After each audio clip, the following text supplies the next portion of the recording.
saben como aínda pouca hai sempre algo de anisakis, sobre todo na pescada, hai que ter moito cuidado. Nos temos aquí un ano plató, querido Héctor, xa temos aquí a Héctor, ose cas luvas postas, porque imos a comprobar como está presente este bicho nunha pescada como a que temos aquí e nos vas a contar o perigoso que pode ser eso, non congelar, non cociñar. Pois se che parece, ímolo abrir e ímolos buscar a ver se ten anisakis ou non e onde está agochado ese anisakis para que na casa, cando merquemos unha, tamén a podamos atopar. Imoslle dar a volta, porque por aquí non a vamos a notar, damoslle a volta ben, e o que imos facer é directamente cortar por a parte de abaixo, cortamos ben por aquí, taca, taca, taca, e vamos a abrir. E unha vez que abrimos, vemos que ten por aquí esta telilla negra, que o que temos que facer con esta telilla negra tamén é cortala para atopar ben por debaixo, porque moitas veces podémoslo atopar a simple vista ou ás veces simplemente levantando esta telilla negra. E mira, xa empezamos a asomar por aquí, que encima esta está... É que fíxate o que lle dicía hai cachadas, non como estaba o niño de anisakis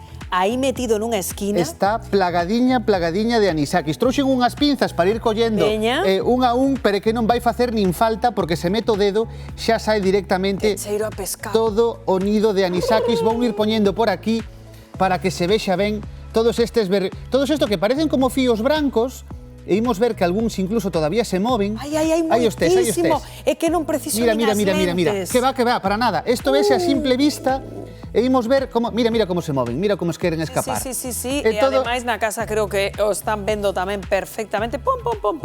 Poño máis por aquí. Mira, aí os tes movéndose. Son como fíos brancos, pero vemos que realmente son vermes. É un parásito, o parásito do anisakis, que está por aquí, como vemos, por todas as esquinas. Pero cheiño, É que non fai falta, xa che digo, trouxen unhas pinzas, pero que non van facer nin falta, porque está todo cheiño de anisakis.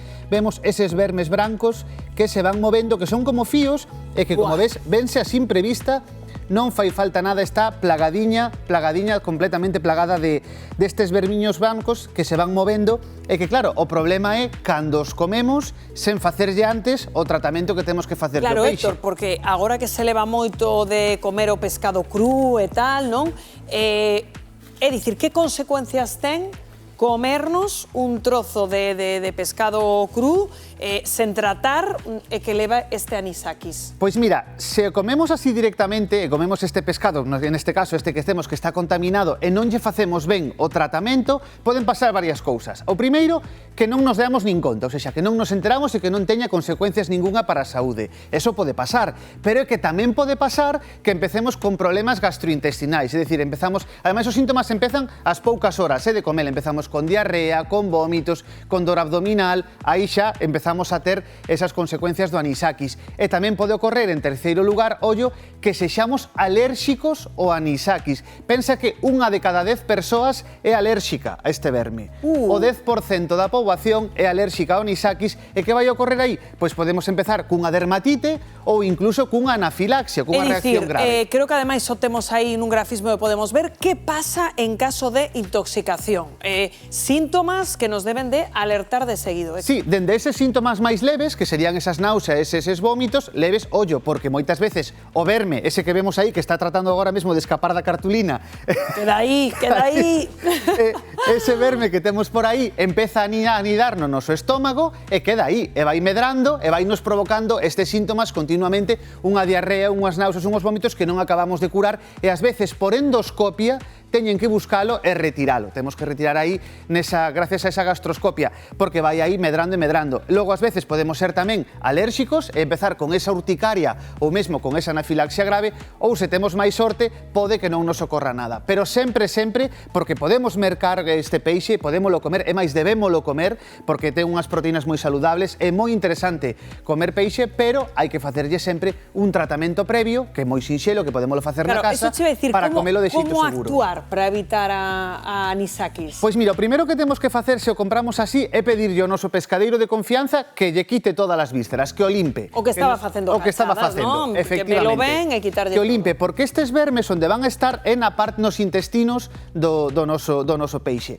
Que pasa? Que unha vez que o pescan, sae dai, empeza a migrar e vai cara ao resto da carne do peixe. Entón, canto antes o evisteremos, moito mellor, porque menos posibilidades temos de que se contamine.